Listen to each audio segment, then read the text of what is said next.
de Perus, Jardim Rincão, desde 1969, abençoando o Rincão.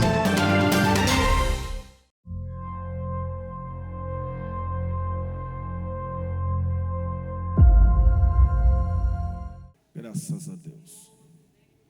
Meus irmãos, eu quero saudá-los com a paz do Senhor Jesus. Por gentileza, abram as vossas Bíblias no livro dos Salmos.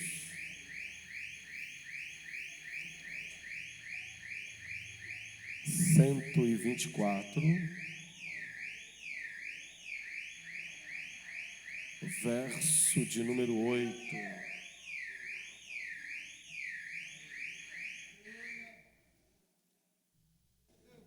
Salmo 124, versículo de número 8, para a glória de Deus, em respeito à temática, eu estou convicto que é fruto de oração e direção espiritual. Salmo 124, verso de número 8. Quem encontrou, diga: eu achei. Diz assim o verso 8: o nosso socorro está em o nome do Senhor, que fez os céus e a terra. Diga comigo, que fez os céus e a terra. Complemento textual, abra sua Bíblia aí, retroceda alguns livros. Juízes, capítulo de número 9. Vamos ler a partir do verso de número 50. Ao longo da história de Israel, muitos foram os livramentos viabilizados pelo Senhor. Em todo momento da história de Israel, quando Israel confiou em o nome do Senhor, seu Deus, Ele viabilizou o livramento por intermédio de homens e mulheres que Ele levantara ao longo da história. E Deus me direcionou em Juízes capítulo 9, verso de número 50, que diz assim: então Abimeleque foi-se a Tebes e a sitiou e a tomou. E havia, porém, no meio da cidade uma torre forte. Diga: havia no meio da cidade uma torre forte. E todos os homens e mulheres e todos os cidadãos da cidade se acolheram a ela e fecharam após si as portas e subiram ao telhado da torre. Diga: e subiram ao telhado da torre. E Abimeleque veio até a torre e a combateu. Observe o que diz o texto. E Abimeleque veio até a torre e a combateu. Diga: ele combateu a torre. E chegou-se até a porta da torre para queimar. Porém uma mulher, diga comigo, porém uma mulher, não, diga com mais ênfase, porém uma mulher, oh glória, lançou um pedaço de uma mó sobre a cabeça de Abimeleque e quebrou-lhe o crânio. Então chamou logo ao moço que levava as suas armas e disse-lhe: desembainha a tua espada e mata-me, para que não se diga de mim, uma mulher o matou. Repita comigo: uma mulher o matou. E o moço o atravessou e ele morreu. Vendo, pois, os homens de Israel que já Abimeleque era morto, foram-se cada um para o seu lugar. E assim Assim Deus fez tornar sobre Abimeleque o mal que tinha feito ao seu pai, matando os seus 70 irmãos. E como também todo o mal dos homens de Siquém fez tornar sobre a cabeça deles, e a maldição de Jotão, filho de Jerubbaal, veio sobre eles. E a igreja se assenta glorificando a Jesus.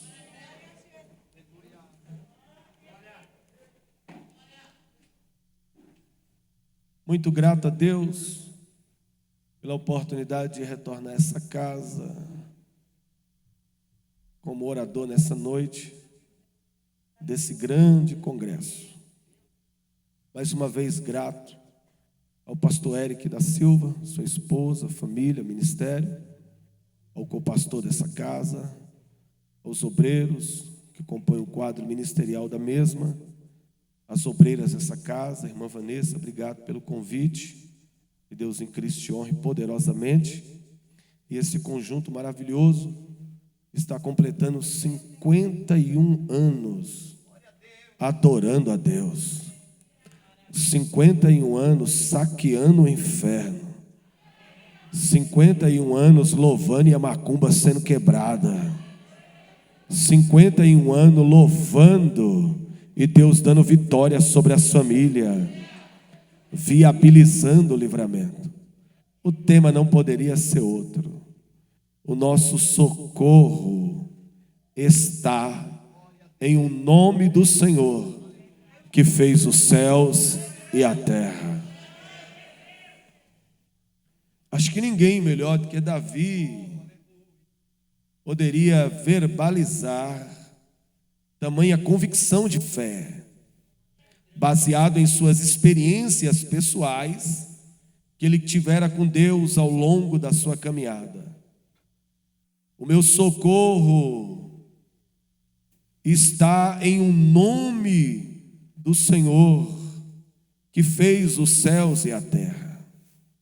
Davi, desde os seus primeiros passos, estabeleceu como priori colocar a sua confiança em Deus.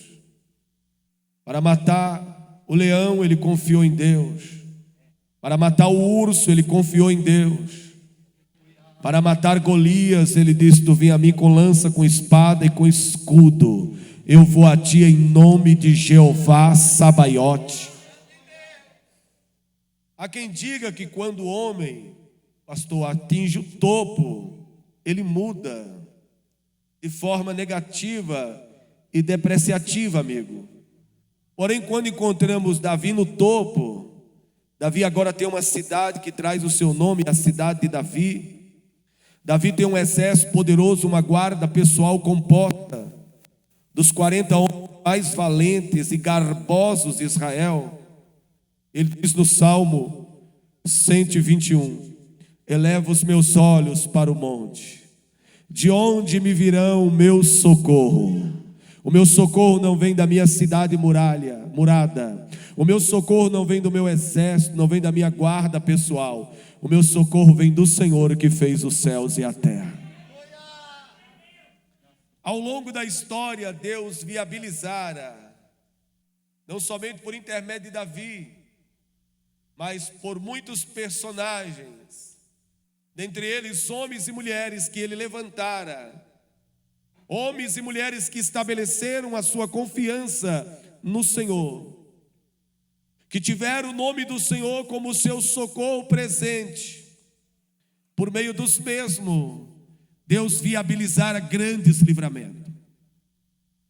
Quando eu abro a minha Bíblia em Juízes, capítulo de número 9, e Juízes é um livro que tem um ciclo de apostasia espiritual, religiosa, moral, muito grande. O povo erra, o Senhor os vende, expressão idiomática que indica que o Senhor os entrega na mão dos seus inimigos. Mas quando o povo se arrepende, minha amiga, e busca o Senhor se levanta ao favor do seu povo e os restaura. Mas logo após a morte do seu respectivo libertador, o instrumento no qual Deus se utilizara, eles voltam a um novo ciclo de apostasia moral e espiritual. Mas ao mesmo tempo, diante da rebeldia desse povo, da insensatez do mesmo, eu vejo a misericórdia e a graça de Deus se revelando. Deus sempre está pronto para socorrer quem busca a sua presença. Quando chegamos no capítulo de número 9, nos deparamos com uma figura que não é tão conhecida a nível veterotestamentário. Abimeleque não é uma figura, senhores obreiros, conhecida. Na verdade, seu pai, Jerubaal ou Gideão, é um dos juízes mais conhecidos da história de Israel. E por que não dizer que ele teria a possibilidade, pastor Eric, de tornar-se o primeiro rei de Israel? Na verdade, o primeiro rei de Israel não seria Saul, mas o primeiro rei de Israel seria Gideão, porque diante do livramento que o Senhor viabilizara por intermédio de Gideão para o seu povo, diante da ameaça dos midianitas, o povo se alegrara de tal maneira que propôs a Gideão que ele dominasse sobre a herança do Senhor, que o seu filho e o filho do seu filho depois dele dominasse sobre o povo do Senhor. E Gideão disse: nem eu, nem o meu filho, nem o filho do meu filho dominará sobre vós. Quem continuará dominando sobre vós é o Senhor Deus de Israel. Então, senhoras que me ouvem nessa noite, Gideão tinha tudo para ser o próximo ou primeiro rei de Israel, mas ele se recusa, porque ele reconhece que o domínio teocrático de Deus naquele momento da história de Israel é crucial. E ele tem uma vida longa e próspera. Morreu velho e farto de dias, e deixou 72 filhos.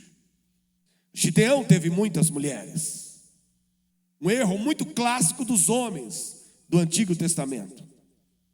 Teve 72 filhos, e após a sua morte agora, existe um dilema de qual deles irá reinar.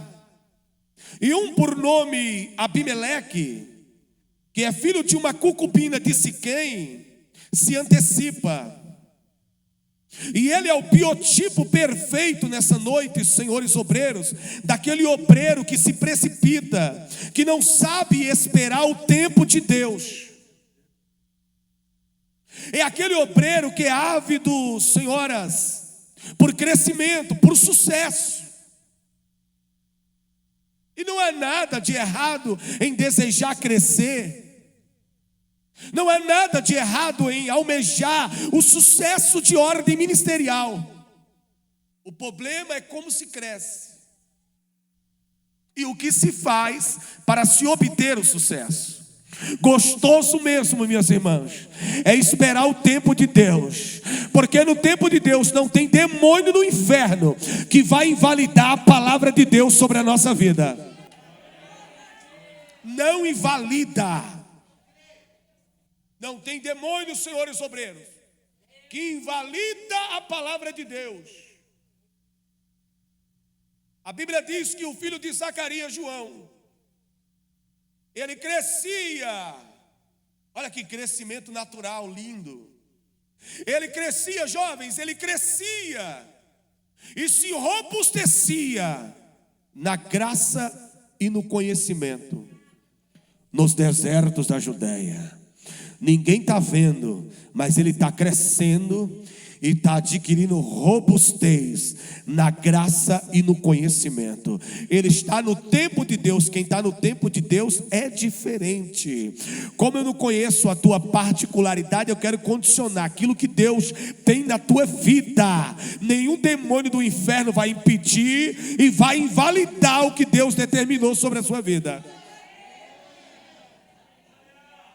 Mas Abimeleque, meu amigo, ele se precipita.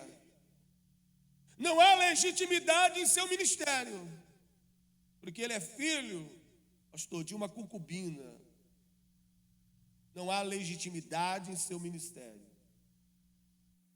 Mas ele se antecipa, procura seus parentes em Siquém, procura sua mãe e os seus tios, e faz-lhes uma proposta dizendo: vocês querem que 70 homens domine sobre vocês, ou que um irmão de osso e de carne domine sobre vós? E dessa forma os seus tios, irmãos de sua mãe, persuadiram os moradores de Siquém e financiaram um ministério que não era legítimo, e financiaram uma chamada que era autodenominada. Pegaram da casa de Baal-Berite 70 peças de prata. Esse ministério tem tudo para não dar certo. Diga, tem tudo para não dar certo. Porque ele é financiado por prata da casa de Baal-Berite.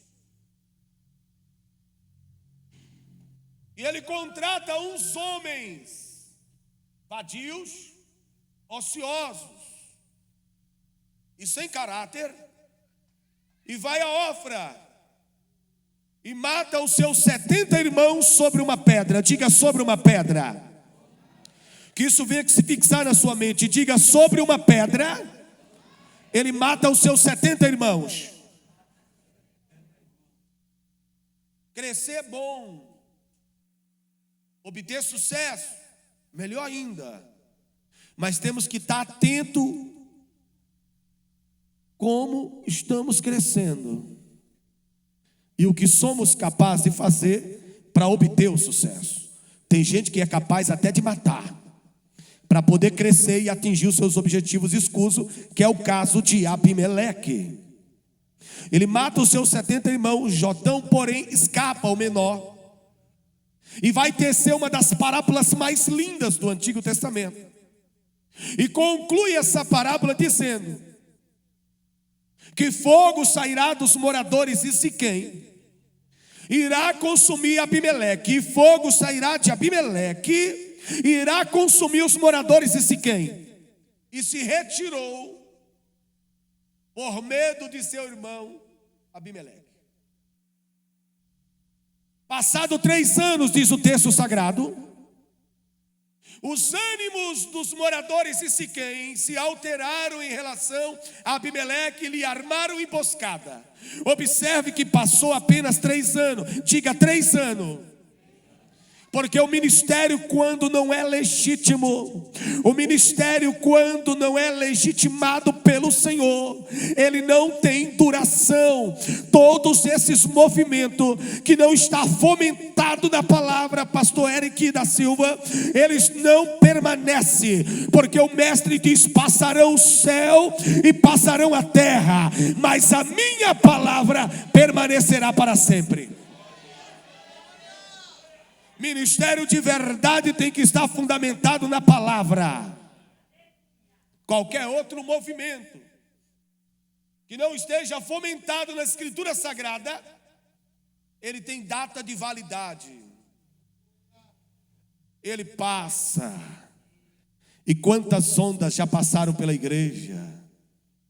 As revelações mentirosas do CPF, do RG, o impressionismo dentro da igreja. Mas o que permanece nos nossos altares é a palavra, porque a nossa vida está fundamentada na palavra.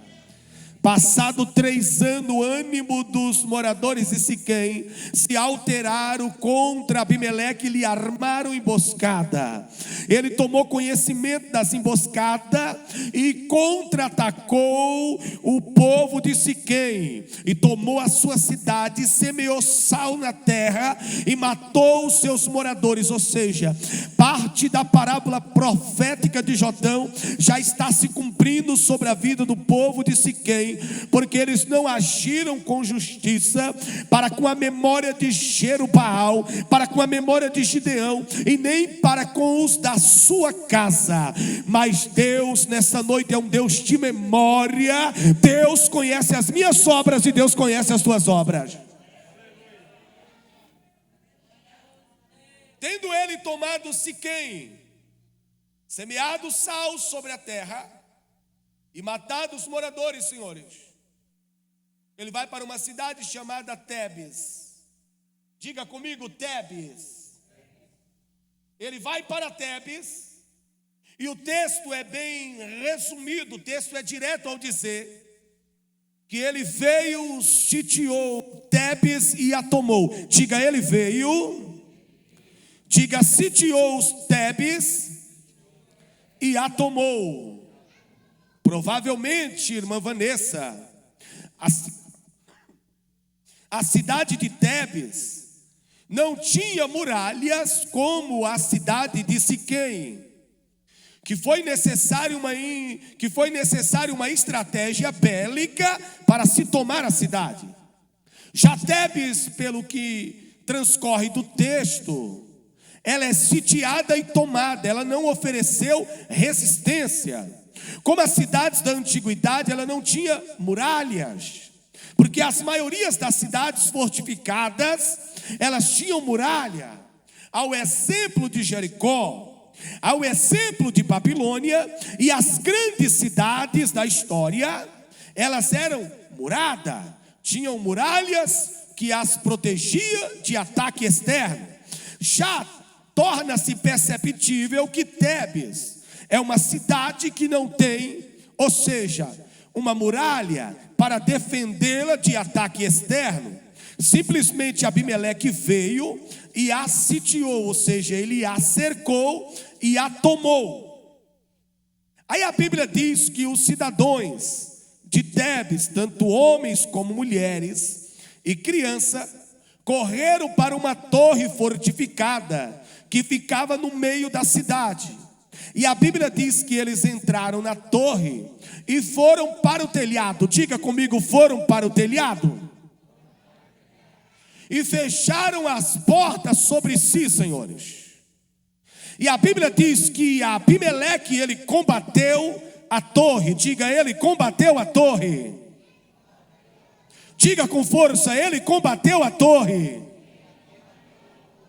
Mas a Bíblia nos informa que a torre não caiu, porque a torre era fortificada. Diga, a torre era fortificada. Então ele muda a estratégia e vai combater a porta da torre. Diga, ele vai combater. Diga, a porta da torre. Agora congela aí, até as crianças estão acompanhando o raciocínio narrativo do texto. Ele combate a torre, mas ele não obtém êxito. Observe, ele sitiou a cidade e a tomou com facilidade. Mas ele combate a torre não cai. Ele muda a estratégia, ou seja, tira o foco da torre e volta a estratégia para a porta da torre. Diga, a porta da torre.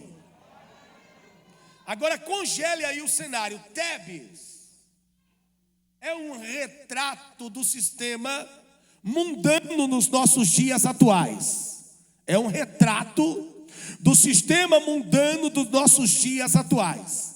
Abimeleque é um tipo de Satanás que comanda esse sistema. Pastor, o senhor veio aqui no altar da nossa igreja dizer que o diabo, ele comanda o sistema desse mundo? Sim, porque não sou eu que estou dizendo.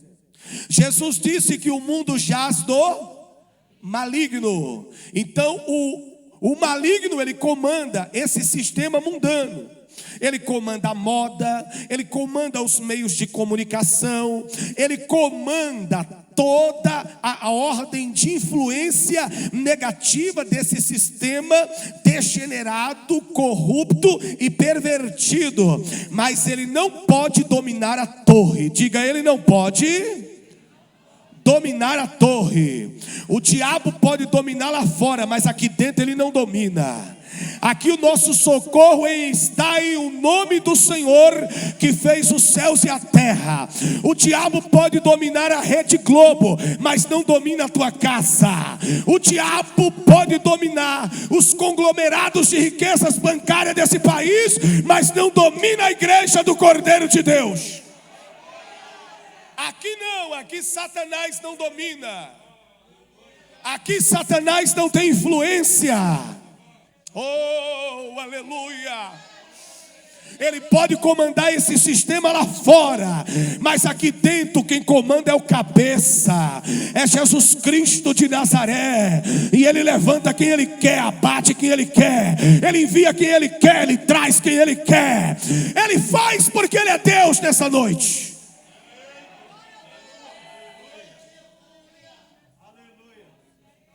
Agora imagine a fúria de Satanás para com a igreja.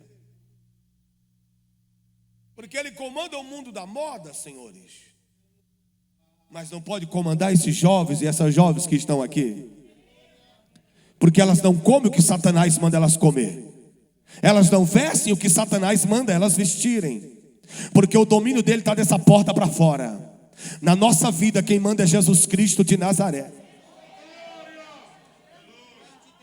Povo da cidade de Tebas que se refugiou na torre. Significa esse povo aqui presente que crê que o nosso socorro está em o nome do Senhor que fez os céus e a terra. Nós somos pequenos, mas Ele é grande. Nós somos fracos, mas Ele é forte. Podemos ser vis, mas Ele é sábio. Aleluia. Jesus disse que aquele que ouve as minhas palavras e as pratica, compará-lo-ei ao homem prudente que edificou a sua casa sobre, diga rocha. Cutuca teu irmão, diga minha casa, diga está na rocha. Diga minha casa está na rocha. Diga, não é qualquer coisa que me abala, não. A calúnia vem e eu estou de pé para a glória de Deus. A maledicência vem e eu estou de pé para a glória de Deus. A inveja vem e eu estou de pé para a glória de Deus. A mentira vem e eu estou de pé para a glória de Deus. A defamação vem e eu estou de pé para a glória de Deus. A perseguição vem e eu estou aqui dando glória a Jesus de Nazaré. Oh, aleluia! Navachou abraçou de ha. Alajorobio mundo navassou de cá. Porque a nossa vida está fundamentada, alicerçada na rocha. E Jesus disse, minhas irmãs, que aquele que ouve a minha palavra e a pratica. Talvez eu esteja diante de senhoras que não são exímias pregadoras da palavra. Talvez eu esteja diante de senhoras que não sejam intérpretes do contexto exegético da palavra, mas são mulheres que conhecem o poder de praticar a palavra de Deus. Aquele que ouve a minha palavra e a pratica, compará-lo-ei ao homem prudente que edificou a sua casa sobre a rocha. Desceu a chuva, correu os rios, sopraram os ventos com ímpeto, e a casa não caiu, porque está edificada sobre a rocha. A pandemia veio e a pandemia está passando, mas a igreja está firme para a glória de Deus. A igreja está de pé. Caiu quem Deus permitiu que caísse, recolheu ele que ele quis recolher, porque ele é o dono da igreja. Mas se você está de pé, é porque ele tem propósito com a tua vida na terra. Aleluia. Você está de pé porque a obra está inconclusa na tua vida. Você está de pé porque ele ainda tem propósito para realizar com a tua vida.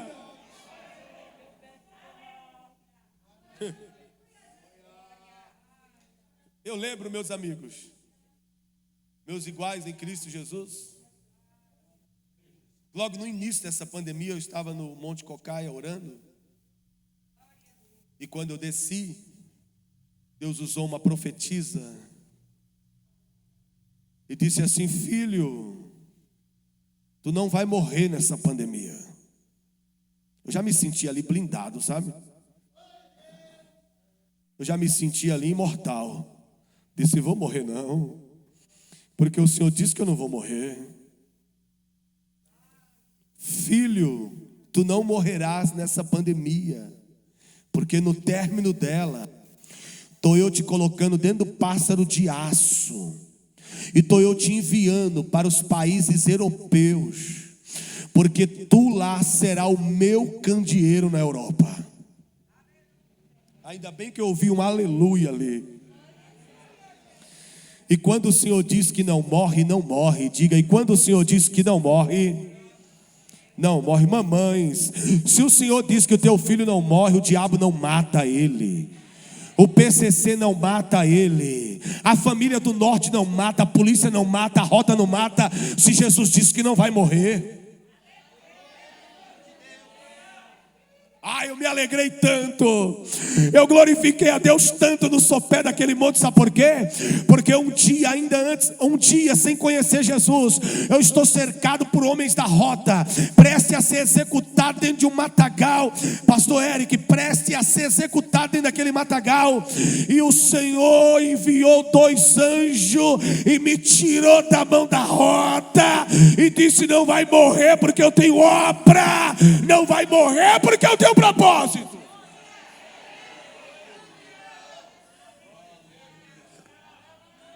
E eu ainda não o conhecia.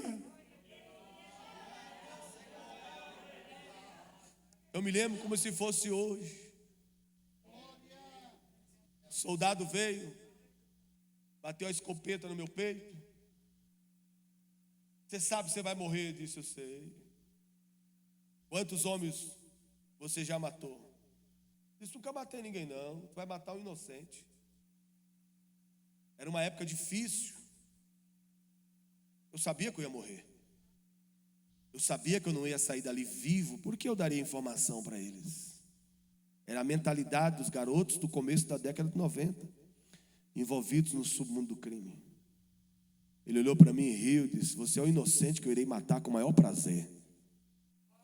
Eu vou atirar nos seus pés, na rótula do seu joelho, vou subir devagarzinho e vou dar tanto tiro de escopeta na sua cara. Se caso o teu corpo for encontrado, nem tua mãe vai reconhecer. Eu olhei para ele e falei: começa, porque o sangue está quente. E fechei os olhos.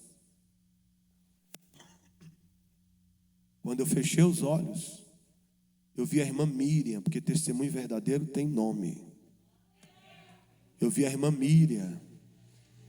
É uma senhora do ciclo de oração, como a maioria das senhoras aqui, que já tem cãs brancas sobre a cabeça. A irmã Miriam um dia estava orando dentro do barraquinho da favela, um ciclo de oração. Estava lá Pedro, Tiago e João. E o Espírito Santo desceu e disse: irmã Miriam, minha serva, vai lá para o meio da favela, porque o traficante está passando. Tu vai parar diante dele e tu vai pedir para dar um abraço nele. Ele vai abrir a boca para te xingar tudo que é nome. Aí eu vou travar a boca dele, vou travar os demônios que estão na vida dele, vou travar a metralhadora que está pendurada no pescoço dele. E quando ele abrir a boca, que tu der um abraço nele, tu vai dar 14 rajadas de língua no ouvido dele. Porque cada rajada que tu der, eu vou quebrar uma guia que está no pescoço dele. Porque eu vou mostrar para ele que eu sou maior do que o Zé Pilintra, eu sou maior do que a Pomba Gira, eu sou maior do que o Cigano da Estrada, eu sou maior do que o Exu da Morte.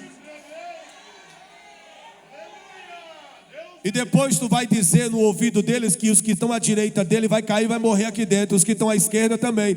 Ele não vai morrer, porque eu tenho uma grande obra na vida dele. Tu obedeceria? Tu obedeceria? Ei, minhas irmãs. Algumas senhoras cheias do Espírito Santo, pastor Eric está fazendo assim, dizendo: sim, eu obedeceria. porque o nosso socorro está em o nome do Senhor, que fez os céus e a terra. Irmã Miriam assim o fez. Eu fui impactado, mas não fui mudado. Impactado é uma coisa, mudado é outra. Agora estou na terceira divisão, extremo leste, para ser executado. Fechei os olhos. Quando eu fechei os olhos, eu tive uma visão linda. Eu vi a irmã Miriam diante de mim, falando em línguas. Uma língua que eu não entendia e que hoje me é muito familiar. Cutuca quem está ao teu lado, você entende esse idioma aí? Você tem liberdade para adorar Ele nessa noite. Você tem liberdade para falar em língua aqui nessa noite. Você tem liberdade para adorar o teu Senhor nessa noite.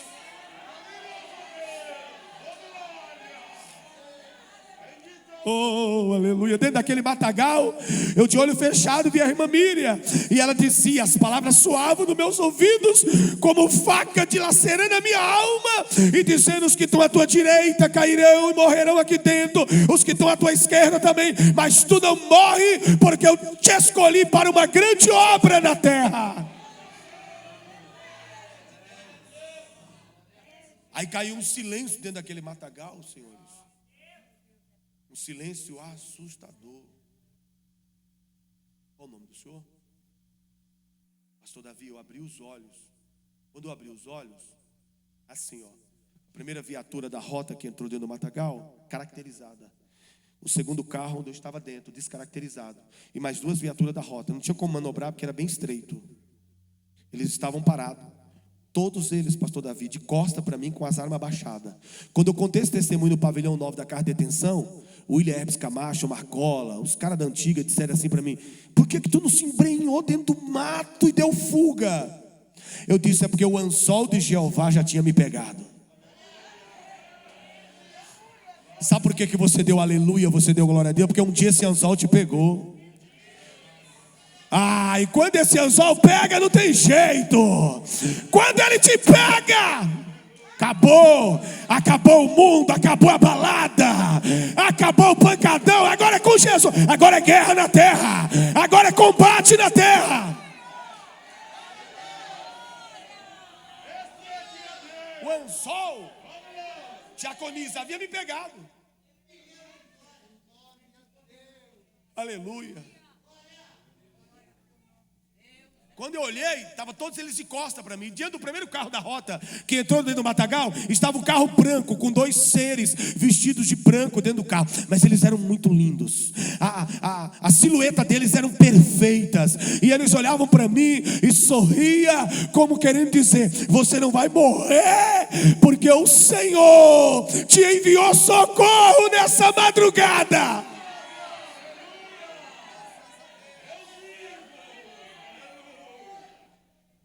Me algemaram, não me colocaram mais dentro do carro a paisana. Me colocaram dentro do primeiro carro da rota que entrou dentro do matagal. Manobraram de ré. Pastor Eric, manobraram de ré. E o carro branco saiu junto com eles, irmã Vanessa. Quando o soldado fez essa manobra, o carro branco passou, olhou da placa aos olhos do tenente, subiu a rua e desapareceu diante dos olhos de todos nós. O tenente me puxou do banco de trás para frente e disse o meu vulgo no submundo do crime, e disse: você nunca disse a verdade na sua vida? Diga hoje, ou você é filho de crente ou crente desviado, qual dos dois? Eu disse: nem filho de crente e nem crente desviado. Mas a irmã Miriam, lá do círculo de oração da favela da Vila Prudente, disse que eu não morreria, porque Deus tem uma obra na minha vida. Quando essas irmãs que oram abrem a boca para liberar uma palavra, sai da frente, Satanás. Se o laço estiver armado, ele é cortado. Se a arapuca estiver armada, ela é despedaçada pelo poder da palavra. Aleluia!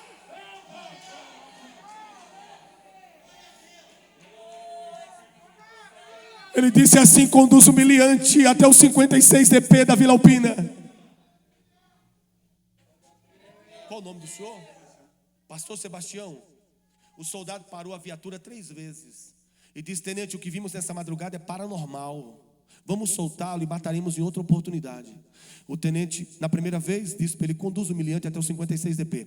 Na segunda, na terceira vez, ele falou com uma autoridade que eu nunca vi. Ele disse: se o senhor parar essa viatura mais uma vez, eu te dou voz de prisão. Deus mandou levá-lo para a cadeia e é para a cadeia que ele vai.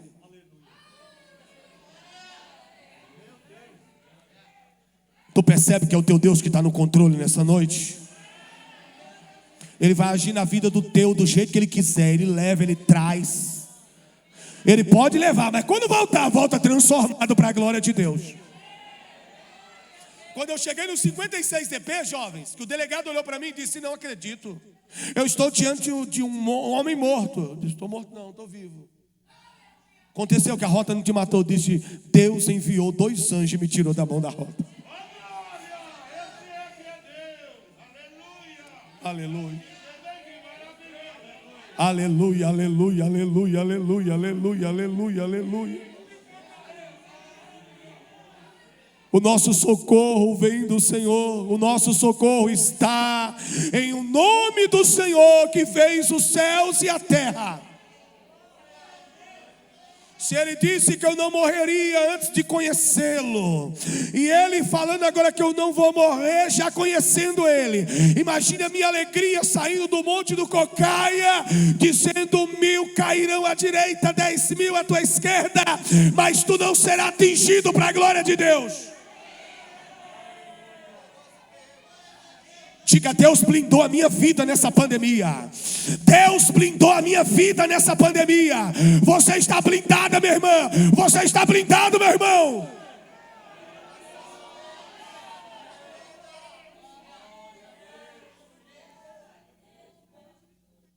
Ele combateu a torre. Diga: Ele combateu a torre. Diga: mas a torre não caiu. O interessante que achamos que quem mantém a igreja é quem tem nome. Negativo. Quem mantém a igreja são os anônimos que estão de madrugada com o joelho no chão. Essa base aqui, é a oração dessas mulheres que dá graça para que o pregador venha aqui, a despeito de seu nível de conhecimento, e entregue tudo que Jesus mandar ele entregar. Sabe por que o pastor dessa casa está de pé? Porque tem gente de joelho pela vida dele. Sabe por que os obreiros dessa casa estão de pé? Porque tem gente de joelho. Sabe por que os jovens estão de pé? Porque tem gente de joelho. Não é famoso que sustenta a torre, não. Quem sustenta a torre primeiro é o cabeça dela, e a base dela, que é os anônimos que andam de joelho no chão. Aí ele mudou a tática. Ele vai combater a porta. Diga: a porta. Sabemos que a porta fala de limite. Diga: porta. Diga: fala de limite. Porta estabelece, delimita limite. Delimita quem está dentro e delimita quem está fora. A porta estabelece limite. Diga: limite.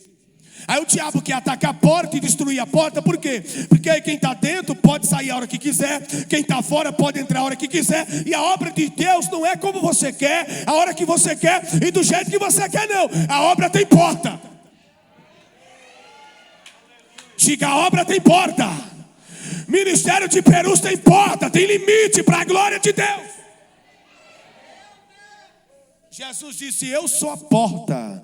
Se alguém entrar por mim, salvar-se-á, entrará e sairá e achará pastagem. Quem está comendo nessa noite para a glória de Deus? Temos que vigiar a porta, senhores, porque fala de limites. Os senhores em suas casas são sacerdotes, tem que ter limite lá. As senhoras em suas casas são sacerdotisas, tem que ter limite lá. Os meninos podem fazer o que quer, a hora que quer e do jeito que quer, não. Oxe, quem manda lá é Jesus. E a casa tem porta. Diga: a casa tem porta. E se tem porta, quem manda é Ele. Mas o diabo quer destruir a porta porque ele quer passar pelos limites. Mas não vai não. Diga: vai não. Diga, porque a minha porta, ela tem nome. Diga, morreu, mas ao terceiro dia ressuscitou. E está vivo nesse congresso aqui. Quem está sentindo ele aí? Está vivo nesse congresso.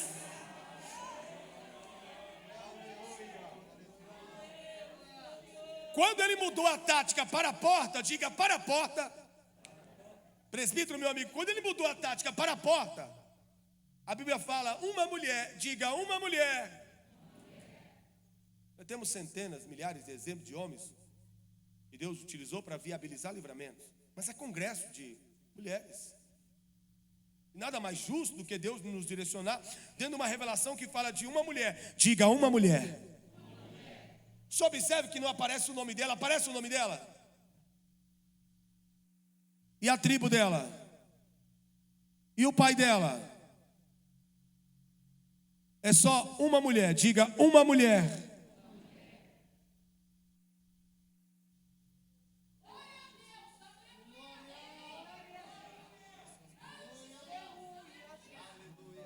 Acha que precisa de nome para Deus te usar? Você não precisa ser famosa para Deus te usar. Não é só abrir a boca como aquela irmã abriu agora.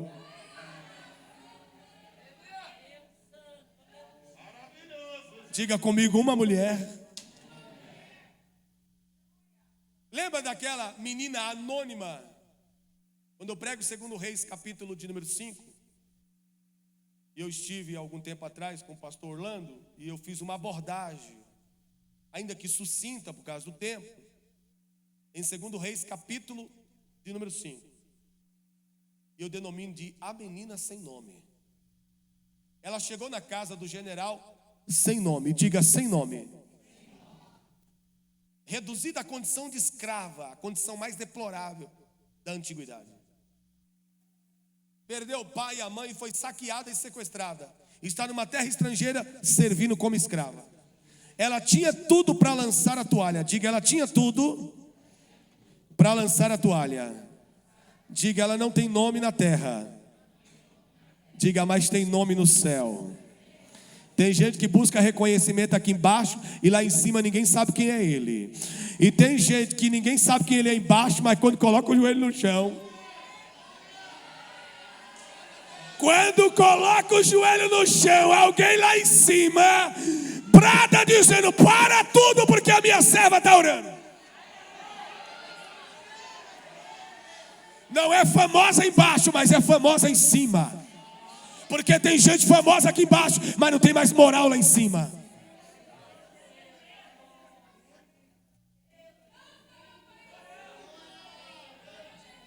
Aí a menina sem nome olhou para sua senhora, a esposa de Naamã, e disse: agora eu entendo porque Deus me permitiu passar por todo esse processo, ser sequestrada, tomada, reduzida à condição de escrava e trazida aqui para a tua casa. A sua senhora, meneando a cabeça, zombando dela, disse: é, minha filha, e qual era o propósito? Era para que eu nessa casa abrisse a minha boca e dissesse: oxalá, queira Deus que o meu Senhor estivesse diante do profeta que está em Samaria, ele seria sanado da lepra.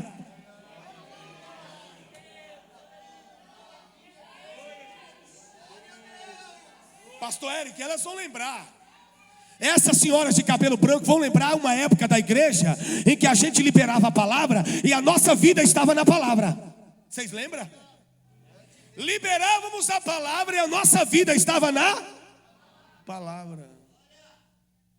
Hoje como é que se convida para a igreja? Ei, vamos lá no culto, lá é legal, tem umas músicas bacanas, tem uns louvorzinhos lá, tem umas jovens gatinhas no culto lá.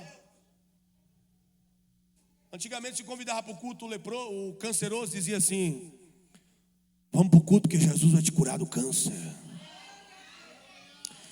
Se convidava o paralítico e dizia: vamos para o culto que tu vai ir levado e tu vai voltar andando para a glória de Deus.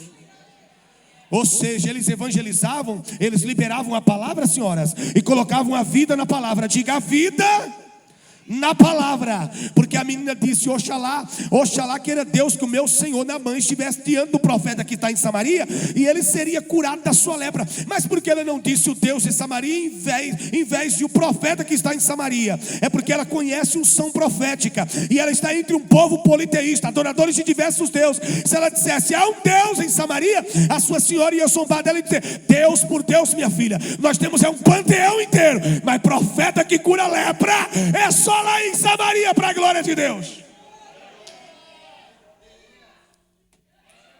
Mocidade, olhe para cá. A vida daquela menina estava naquela palavra. Porque Naamã empreendeu uma grande viagem, separou um presente digno de rei. E se ele fosse e não fosse curado, se empreendesse naquela viagem e não fosse curado, a cabeça da menina seria arrancada dos ombros. Mas e aí, pastor? O nosso socorro está em um nome do Senhor que fez os céus e a terra. Só que é assim, ó, obra tem porta. Diga: obra tem porta.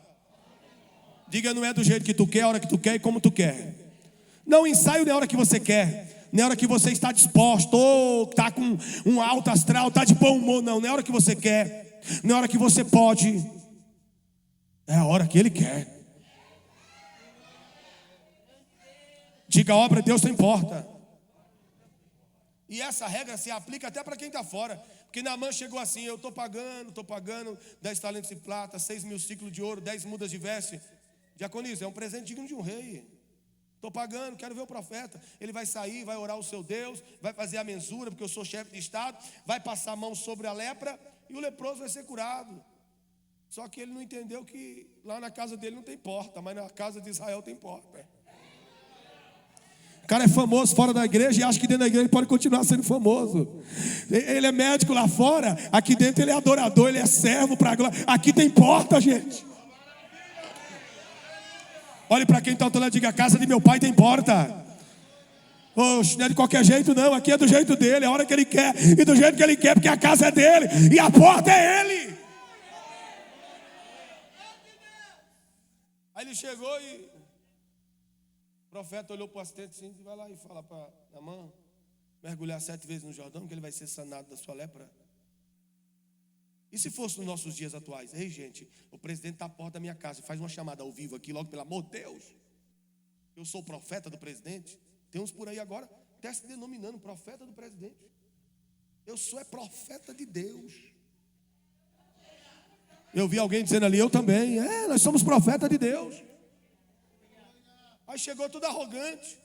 Aí o assistente saiu, ele perguntou para o rei de Israel: esse aí é o profeta? Não, esse é o assistente do profeta. Por que o profeta não saiu? Não sei não. Lá quem manda no profeta somos nós. Lá não tem porta, aqui tem porta. Tem igreja por aí que o negócio é todo bagunçado, porque não tem porta. Aqui tem porta. Diga: aqui tem porta. Aqui tem porta. Diga: aqui tem porta. Oh, aleluia.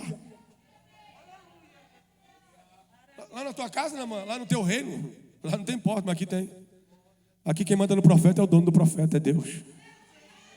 Aí o assistente disse: o meu senhor mandou o senhor descer 7 vezes no Jordão e será sanado da sua lepra. Ele saiu indignado, diga indignado. E ele saiu dizendo assim: senhores obreiros, Arbana e Farpá não são rios de Damasco melhores do que todas as águas de Israel, para que esse aí me mande me banhar numa água num rio de águas turvas, um homem da minha estirpe. E saiu indignado. Só que todo grande homem tem que estar cercado também de homens grandes. Toda grande mulher tem que estar cercada de mulheres grandes.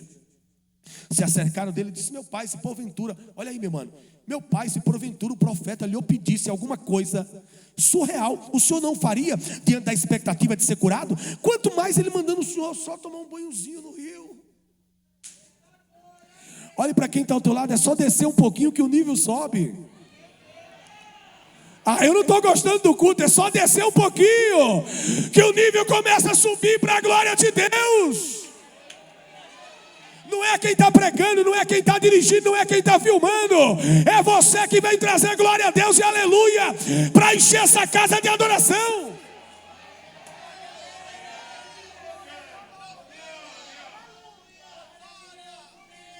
com humildade, com lógica cristalina, dissuadir o seu senhor, tirar ele de um estado de incompreensão. Porque não adianta, eles podem vender vassoura ungida, pode gravar aí, meu mano. Eles podem vender vassoura ungida, panetone ungido, ovinho da Páscoa consagrado. Milagre só acontece se entender a palavra. Milagre só acontece através da palavra. Não deixe eles te enganar com esse misticismo religioso desses dias repulsivos, não. Milagre é na palavra, pela palavra. E fora da palavra não tem milagre, não.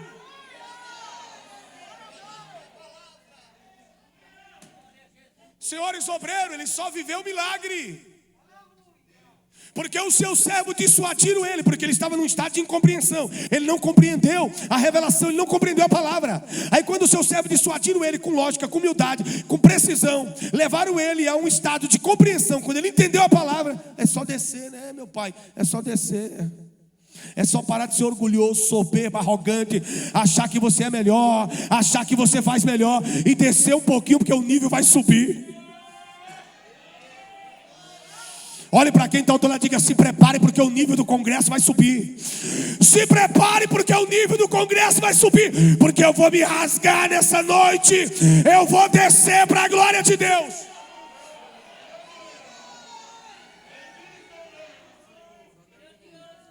Aí ele desceu. Tem gente que só tem aparência. As vestes militares de gala, né, meu pai? Impunham o quê? Respeito, porque tem divisa, tem condecoração, tem pacto de presença. Mas quando tirou aquela parafernália toda, o que sobrou? Um homem alquebrado pela lepra.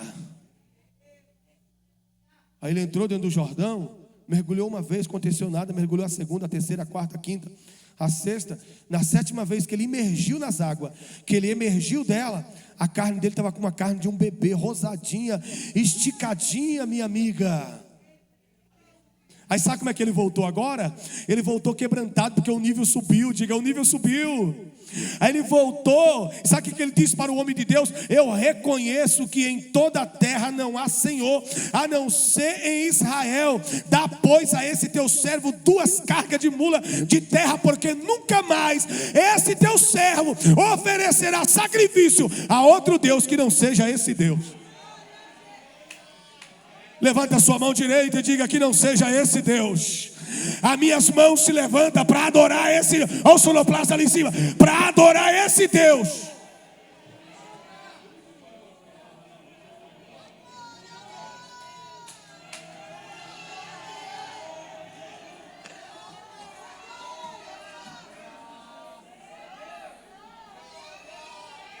Porém, uma mulher. Diga: porém, uma mulher. Eu quero encerrar essa ministração com as 4 lições da mulher da torre. Diga: as 4 lições. Não, diga com força: as 4 lições da mulher da torre. Primeira lição, ela viu. E para se ver, meu amigo, tem que subir. E para subir, primeiro tem que descer. Porque ninguém sobe se primeiro não descer. Ninguém é exaltado se primeiro não pagar preço. Você está pensando que elas estão completando 51 anos à toa? É 51 anos combatendo. É 51 anos pagando preço. É 51 anos derramando lágrima. É 51 anos vendo geração subir e vendo geração descer para a glória de Deus. A primeira lição da mulher da torre, ela viu. Diga: ela viu. Mas para ela ver, minha amiga, ela teve que subir no telhado da torre para ter uma visão panorâmica. Diga: para ter uma visão panorâmica. Na primeira lição da mulher da torre, tu vai sair daqui de posse de uma revelação de Deus. Tu vai sair daqui enxergando aquilo que está diante do nosso nariz, porque mormente não conseguimos enxergar o que está acontecendo diante dos nossos olhos. As mães não conseguem enxergar o que os filhos estão fazendo. O esposo não consegue enxergar o que os filhos estão fazendo. Isso acaba hoje. Tu vai sair daqui com a tua visão restaurada. O texto diz: ela viu. Diga comigo: ela viu. Deus levantou um profeta assim, ó, e foi falar com ela. Não, diga não. Diga ela viu. Deus vai te permitir atingir o ponto mais alto. Deus vai te mostrar uma visão panorâmica. E Deus vai fazer você ver a partir de hoje o que você não estava vendo, o que está acontecendo diante dos seus olhos e você não está vendo. Não vai precisar de profeta ir marchando na tua direção. Não vai precisar de sonho nem de revelação. Você vai ver com os teus olhos. Esse dia eu estou lecionando sobre Agar. Quando Agar chegou no deserto, deixou o menino à distância de um tiro de arco. E por coincidência o menino virou o maior arqueiro da história. Como é que pode ser isso, né? Porque o tamanho do nosso processo reflete o tamanho do milagre de Deus na nossa vida. Eu também estou nesse eita glória. Oh glória, coisa boa. Aí ela se afastou para não ver o menino morrer. Só que Deus abriu os olhos e ela viu uma fonte, meu amigo. Deus abriu os olhos dela e ela viu uma fonte. Aí eu lecionando na aula, eu perguntei para meus alunos, a fonte estava lá ou ela que não viu? Aí uns meninos doidos que acreditam no manto, disse, pastor, Deus abriu o poço ali na hora. Eu disse, eu acredito nisso, acredito, mas o poço já estava lá. Diga, o poço já estava lá. Diga, mas ela estava tão angustiada. Diga, ela estava tão angustiada que ela não conseguia ver o que estava diante dos olhos. Não tem profeta aqui nessa noite, tá, gente? O que tem é que Deus vai abrir os teus olhos para você ver o que está diante dos teus olhos. Ninguém vai te passar mais para trás, ninguém vai te enganar mais, porque o Senhor está abrindo os teus olhos nessa noite. A primeira lição, diga, ela viu. Deus mostrou para ela? Deus mostrou para ela? Não, ela viu, diga ela viu. Ela subiu, deu uma olhada assim, disse o quê? Ali mesmo, ó, uma pedra, um pedaço de pedra de mó. Diga ela viu. E ela agiu de acordo com o que ela viu. Segunda lição, alguma coisa tem que ser feita. Diga, alguma coisa tem que ser feita. Teve irmãs que vieram aqui nessa noite buscar uma resposta de Deus, pastor Eric, e Deus está dizendo por intermédio da minha pessoa, alguma coisa tem que ser feita. Mas não é Deus que vai fazer não, é você que vai fazer. Você que vai chegar lá e vai colocar a casa em ordem. Você que vai chegar lá e vai tomar decisão. Você que vai chegar lá e vai usar a tua autoridade. Alguma coisa tem que precisar ser feita, porque o inimigo está atacando a porta. O inimigo quer queimar a porta. O inimigo quer tirar os limites. O inimigo quer bagunçar. Então é tempo de fazer alguma coisa. É tempo de tirar o pé no chão e dizer, eu vim aqui foi para guerrear. Eu vim aqui foi para ir para cima, para a glória de Deus. Diga, a primeira lição. Diga, ela viu. A menina pronta diante dos olhos da mãe, a mãe não vê. Ou menina pronta diante dos olhos do pai, o pai não vê. Só que hoje não tem profeta, não tem visão, não tem revelação. Hoje Deus abriu os seus olhos para você ver o óbvio. Desceu, agora vai subir. Subiu, teve visão panorâmica. Agora precisa fazer alguma coisa. Diga, eu vi. Agora eu preciso fazer alguma coisa. Porque o inimigo está atacando a tua casa, tu não vai ficar de braço cruzado não. O inimigo está atacando teu filho, está atacando teu neto, está se levantando contra teu ministério, tu não vai ficar de braço cruzado não. Tu vai ter que fazer alguma coisa, mulher. Tu vai ter que se levantar e tu vai ter que dizer, o meu socorro está em o nome do Senhor que fez os céus e a terra. E eu vou entrar nessa guerra porque o Senhor vai entrar nela comigo. Então a segunda lição, diga, alguma coisa tem que ser feita. Oh, aleluia. Diga, alguma coisa tem que ser feita. Ó, a terceira lição que eu enumerei aqui, ó. Terceira lição, ela vai usar a única coisa que tinha para ser usada. Diga, ela vai usar a única coisa que tinha para ser usada. Pastor, eu só tenho glória a Deus. Pastor, eu vou dizer de novo. Pastor, eu só tenho glória a Deus. Pastor, eu só tenho aleluia. Pastor, eu só tenho adoração. Pastor, Pastor, eu canto, então cante, meu filho. Pastor, eu profetizo, profetiza, meu filho. Pastor, eu prego, então pregue, minha filha. Pastor, eu sei marchar na terra, então marcha na terra, porque tu marcha, mas como é quebrada.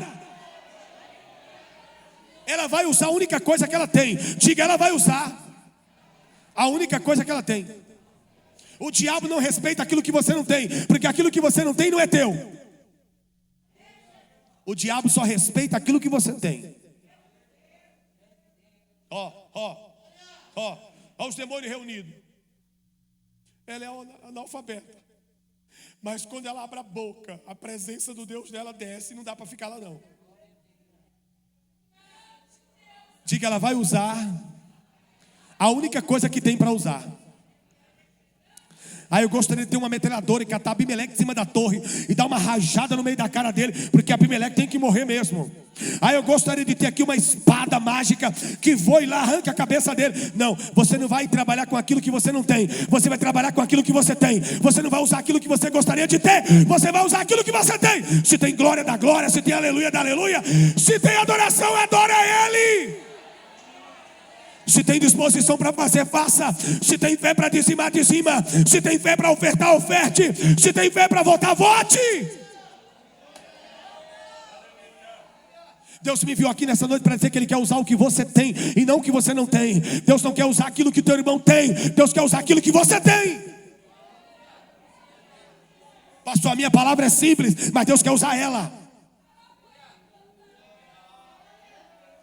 Pastor, eu sei falar em língua. Deus quer usar essas línguas nessa noite.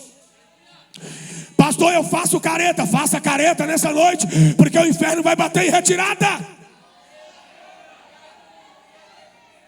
Deus vai pegar o que é pequeno teu e vai potencializar nessa noite. Tu crê assim? Deus vai pegar o que é pequeno teu e vai potencializar nessa noite, para poder estabelecer propósito dele.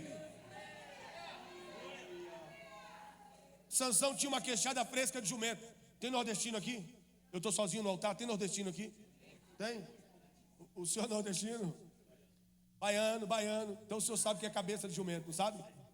Lógico. Cabeça de jumento tem condição de quebrar um crânio humano?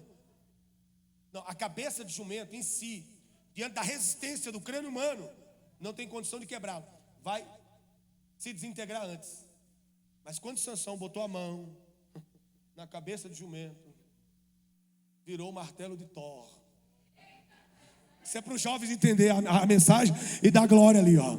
Quando ele pegou na cabeça fresca, a cabeça estava fresca, significa que ela não tinha aquele potencial para estourar, quebrar 1000 crânios de filisteu, ou seja, nenhum, quanto mais 1000. Mas quando ele botou a mão, pastor, era o que ele tinha naquele momento. Quando ele botou a mão, Deus potencializou. Eu disse martelo de Thor é uma maneira de descontrair a mensagem. Mas na verdade, sabe o que aconteceu? Quando ele botou aquela mão dele naquela cabeça fresca de jumento conterrâneo, o Espírito Santo trouxe um envolto de poder, e aonde batia caía, aonde batia caía, aonde batia caía, aonde batia caía. Tu vai para casa usando as tuas armas nessa noite. Tu vai para casa usando as tuas armas nessa noite, para a glória de Deus. Você vai entrar naquela casa dando glória. Você vai entrar naquela firma dando glória. Você vai entrar naquela empresa usando o que você tem. Aleluia! Pastor, é pequeno, mas Deus está potencializando. Nesse 51º Congresso das Senhoras, Deus está potencializando. Ela vai usar a única coisa que ela tem para usar, que ela pode usar. Aleluia. Esse negócio de potencializar é incrível, né, gente? Ó. Eu estou encerrando, olhe para cá. Eu estou lá no pavilhão 9. É diaconisa Edilene. Edileuza Cristina, né? Eu estou lá no pavilhão 9 da casa de detenção. Já sou pastor. Minha cela, a porta da minha cela é branca. Quando a tropa de choque vai entrar, o diretor-geral diz: a porta branca é o pastor. Vai com respeito lá, porque ele é um homem de Deus. Um moço caiu endemoniado na cela de cima. Era de 1h30 para 2h da manhã. O funcionário veio, diaconisa bateu a chave. Pastor Roberto da Costa? Pois não, senhor. Posso abrir o guichê? Pode? Abriu o guichê. Perguntei para ele: trata-se de blitz? Ele: não, pastor, não precisa falar com o senhor. Vamos abrir a porta, tá? Fique à vontade. Procedimento de segurança. Fui para o final da cela, coloquei a mão para trás. Não, pastor, pode ficar à vontade. É que nós estamos com um problema aqui em cima, o rapaz caiu possesso. E eu sei que é demônio. Aí meus amigos inventaram de chamar o macumbeiro para dar um passe nele. Mandou bem.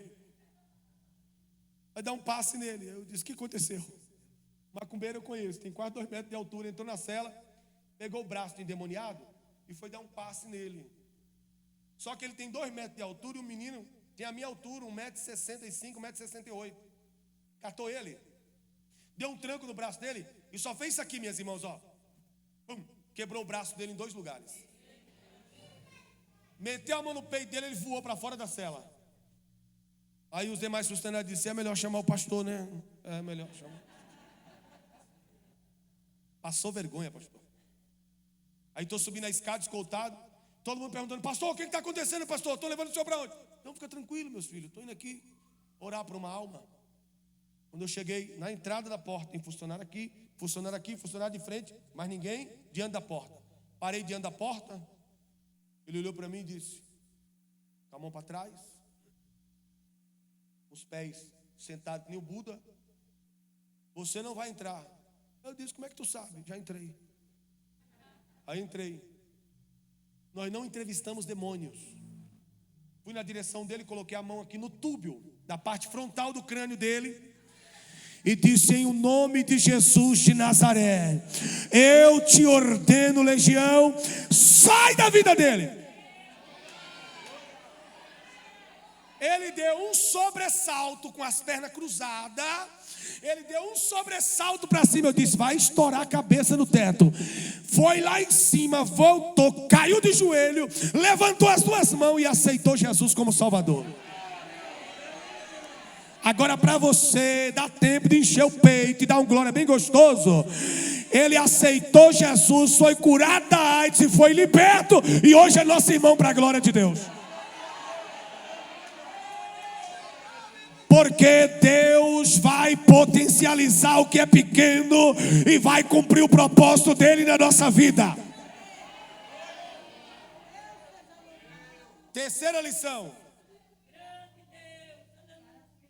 ela só tinha aquilo para usar. Quarta lição, encerramos. Diga comigo: nunca devemos perder uma oportunidade. Dificilmente ela vai voltar. Diga: ela subiu lá para cima. Diga: ela subiu até o topo. Diga: ela viu. Falou: a porta da torre está sendo atacada. Eu não consigo entender como é que essa geração consegue ver a igreja ser atacada nas redes sociais e não reagir. Eu reajo na hora. Eu reajo na hora. Porque a porta que está sendo atacada e eu estou dentro dela, e eu não vou deixar o inimigo fazer o que ele quer sem que eu reaja. Eu vou reagir para a glória de Deus. Não venha falar mal de igreja em rede social, que eu vou rebater. Vou rebater. Vou defender a igreja do Cordeiro de Deus. Precisa se fazer alguma coisa. Ela viu lá de cima, visão panorâmica, viu, precisa fazer alguma coisa, olhou para o canto. Irmã Vanessa, só tinha um pedaço de pedra de mó para ser usado, mas isso aqui serve. Pegou e a oportunidade está diante dela. Ou seja, ele estava acostumado a queimar a torre, e quando ele queimou a torre da cidade de Siquém, ele subiu para o monte Salmão, cortou um galho de árvore e disse para os homens que estavam com ele: seguiu o meu exemplo. Chegou diante da porta da torre, colocou lá galhos de árvore e ateou fogo, e morreu mais de 1000 homens, fora mulheres e crianças dentro daquela torre. Ou seja, só que naquela torre, diga, na torre de Siquém, não tinha uma mulher que orava. Diga: mas na torre de Tebas, diga, o inimigo não faz o que quer, não. Diga: aqui não. Aqui não. Coloca ênfase nesse não. Diga: aqui não. Aqui o inimigo não vem batendo o pé, não, porque aqui tem mulheres que oram, tem mulheres que tá vendo, tem mulheres que não vai deixar barato, tem mulheres que tem dom e vai usar, e não vai abrir mão da oportunidade. Quem está comigo?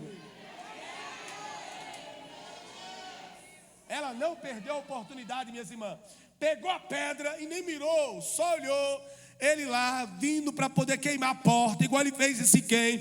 Ela olhou lá de cima, infeliz, está pensando que a torre de Tebas é igual a torre de Siquém, é? Aqui nessa igreja tem umas irmãs que oram, e lançou a pedra.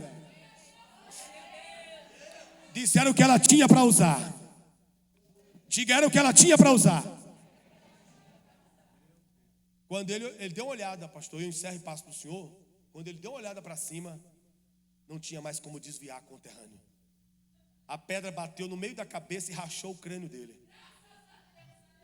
Meu Deus. Eu estou contigo nesse graças a Deus.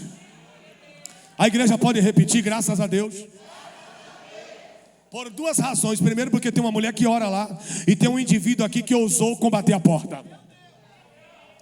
Quando ele olhou o conterrâneo, que ele viu, ele não tinha mais como nem desviar. Bateu, quebrou o crânio no meio. Quando ele percebeu que quebrou o crânio no meio, ele disse para o seu escudeiro, saca da tua espada e atravessa-me, para que não digam que eu caí pela mão de uma mulher. Mas não teve mais jeito.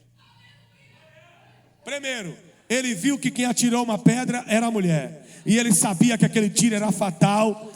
E Abimeleque caiu lá, e Abimeleque está caindo aqui, e a vitória é tua para a glória de Deus. Diga comigo, Abimeleque caiu lá, e Abimeleque está caindo aqui nessa noite para a glória de Deus.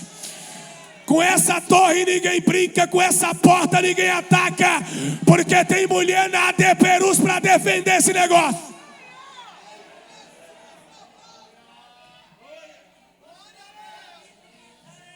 Que Deus os abençoe poderosamente. Que o Senhor Deus de Israel continue levantando em ministério de Perus mulheres valorosas, que não precisa de profeta para mostrar para ela, porque ela já viu. Que sabe a hora certa de agir para a glória de Deus. Terceiro, que vai usar o que tem. Quarto, não vai abrir mão de nenhuma oportunidade. Eu não sei, para encerrar, não sei se o senhor já se deparou com aquele indivíduo que tu passou a dar uma oportunidade para ele. Ele fala assim, pastor, eu não estou preparado. Você já passou por essa experiência, meu pai? Dificilmente não, viu? Porque eu já passei, eu pastoreei, eu já passei. Eu não estou preparado, pastor. Como não está preparado, meu filho? Usa o que tu tem. Aqui não, aqui as irmãs já viram, estão prontas para agir. Vai usar o que tem para ser usado e não vai abrir mão da oportunidade. E eu encerro com essa frase: pequenas oportunidades. Diga comigo, pequenas oportunidades me projetam para grandes oportunidades. Que o Senhor Deus de Israel vos abençoe poderosamente.